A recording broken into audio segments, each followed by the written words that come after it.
Hello all, welcome to Gangayan vlogs. మేము రీసెంట్గా కుక్కే సుబ్రహ్మణ్య స్వామి టెంపుల్కి వెళ్ళామని చెప్పాను కదండి. అయితే ఈ వీడియోలో మేము అసలు టెంపుల్కి ఎందుకు వెళ్ళాము, ఎప్పుడు వెళ్ళాము, ఎలా వెళ్ళాము అన్నది నేను షేర్ చేసుకుంటున్నాను.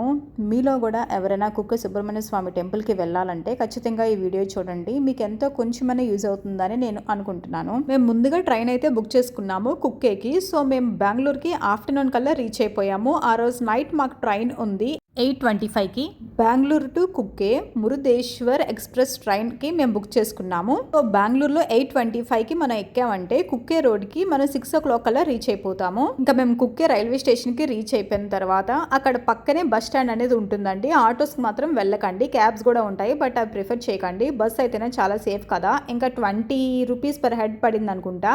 సో బస్సే మీరు ప్రిఫర్ చేయండి. డైరెక్ట్గా టెంపుల్ దగ్గరే వెళ్ళి ఆపుతారు. సో మేము బస్సే ప్రిఫర్ చేసాము. ఇంకా బస్ ఎక్కిన తర్వాత 6:30 కల్లా కుక్కే టెంపుల్ దగ్గర దింపేశారు. ఇంకా అక్కడి నుంచి డైరెక్ట్గా మేము బుక్ చేసుకున్న గెస్ట్ హౌస్ దగ్గరికి వెళ్ళాము. మేము అనగా గెస్ట్ హౌస్ బుక్ చేసుకున్నాము. మేమేంటంటే సర్ప సంస్కార పూజ చేసుకుందామని అనుకున్నాము. అసలు మెయిన్ వెళ్ళడానికి రీజన్ కూడా సర్ప సంస్కార పూజ చేసుకొని ఇంకా ఆశ్లేషి బలి పూజ చేసుకుందామని అనుకున్నామండి. సో సర్ప సంస్కార యాగశాల వచ్చేసి అనగా గెస్ట్ హౌస్ దగ్గరలో ఉంటుందని తెలిసింది. సో అందుకే మేము అనగా గెస్ట్ హౌస్ అయితే బుక్ చేసుకున్నాము.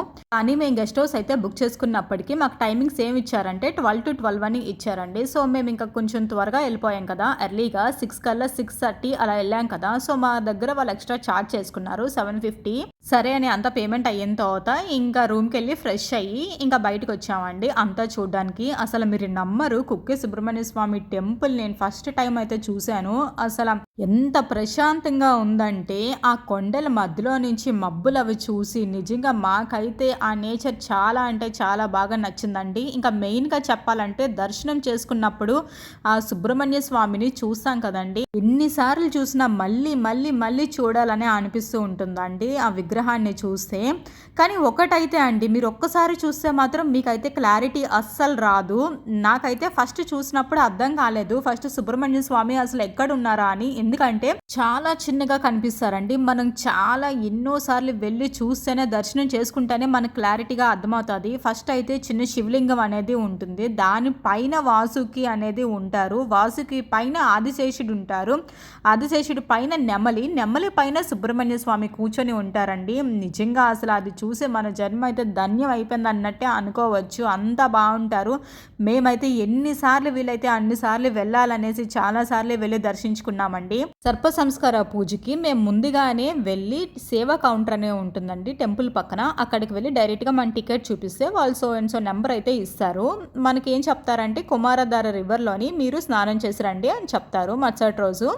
కానీ మేము వెళ్ళినప్పుడైతే చాలా వాటర్ అయితే ఉందండి, ఫుల్ రైన్స్ అనమాట. ఇంకా మాకైతే అక్కడ అలౌ చేయలేదు. మేము వెళ్ళాం కానీ కుమారధార రివర్ దగ్గరికి అక్కడైతే అలౌ చేయలేదు. అక్కడ ఏం చేశారంటే కొన్ని టబ్స్ లాగా పెట్టేశారు, లేదా షవర్ లాగా పెట్టేశారు, లేడీస్కి డ్రెస్ చేంజ్ చేసుకోవడానికి కొన్ని రూమ్స్ లాగా పెట్టారండి, అక్కడే ఉంటాయి. సో మేము త్వరగా ఫ్రెష్ అయిపోయాము. అక్కడే అయిన తర్వాత ఇంకా రూమ్కి వచ్చేసాము. రూమ్కి వచ్చేసి కొంచెం ఫ్రెష్ అయిపోయిన తర్వాత ఇంకా డైరెక్ట్గా యాగశాలకు అయితే వెళ్ళిపోయాము. అనగా గెస్ట్ హౌస్ నుంచి డైరెక్ట్గా యాగశాల పక్కనే ఉంటుంది. మనకైతే 8 o'clock వెళ్ళి రమ్మని చెప్తారు, కానీ పర్వాలేదు కొంచెం లేట్గా వెళ్ళినా కూడా, ఎందుకంటే 10 నుంచి స్టార్ట్ చేస్తారండి పూజ. 10 నుంచి మెయిన్ పూజ వచ్చేసి 10 to 12 అనేది ఉంటుంది.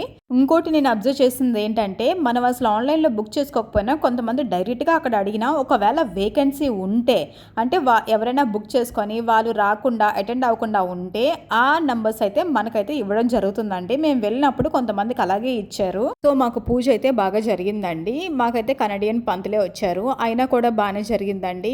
తెలుగు వాళ్ళు వచ్చినా ఎవరు వచ్చినా కూడా మనం పూజ మీద కొంచెం బాగా ఇచ్చేసుకుంటే వాళ్ళు బాగానే చేస్తున్నారండి, ఏం కాదు. ఇప్పుడు సర్ప సంస్కార పూజ అంటే ఏమీ లేదు, అక్కడ మనకి 2 పాముల్లాగా పెడతారు, ఒకటి వచ్చేసి ఆడపామ, ఇంకో వచ్చేసి మగపాములాగా.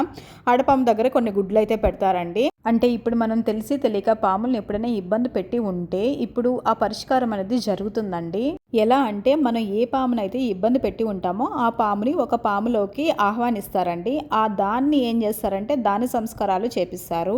ఇంకో ఆడపామునేమో గుడ్లతో పాటు అడవిలోకి వదిలేసినట్టు అటు పక్క వదిలేస్తారండి. మెయిన్ గా ఇదే చేస్తారండి ఫస్ట్ డే పూజలో. ఇంకా తర్వాత మనకి అది అయిపోయిన తర్వాత మనం ఇంకా దాని సంస్కారాలు చేసినట్టే కాబట్టి ఈ పూజ అయిన వెంటనే మన రూమ్కి వెళ్ళి ఎలా ఉన్నామో అలాగే స్నానం చేసామంటారండి. పైనుంచి కింద వరకు అంతా తడాలంటారు.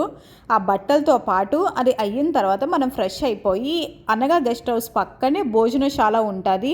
సెపరేట్గా సర్ప సంస్కార వాళ్ళకి 2 రోజులు కూడా వాళ్ళే భోజనం పెడతారండి. అక్కడికి వెళ్ళి భోజనం చేసి ఇంకా ఎక్కడా దర్శనం చేసుకోకూడదు అని చెప్తారండి మనకి పూజారైతే. సాయంత్రం భోజనం చేసే ముందు ఆది సుబ్రహ్మణ్య స్వామి గుడి ఉంటుందండి. ఆది సుబ్రహ్మణ్య స్వామి గుడి చుట్టూ 3 సార్లు ప్రదక్షిణ చేసి దర్శనం చేసుకోకుండా డైరెక్ట్గా వెళ్ళి భోజనం చేయమని చెప్తారండి. రాత్రి భోజనం త్వరగానే పెట్టేస్తారు, 6 గంటలకు అలా పెట్టేస్తారు. ఇంకా అది అయిన తర్వాత మరుసటి రోజు త్వరగా రమ్మంటారండి, 5 గంటలకే వచ్చేయమంటారు. ఆ రెండో రోజు కుమారధార నదికి వెళ్ళి మళ్ళీ స్నానం చేయని అవసరం లేదండి.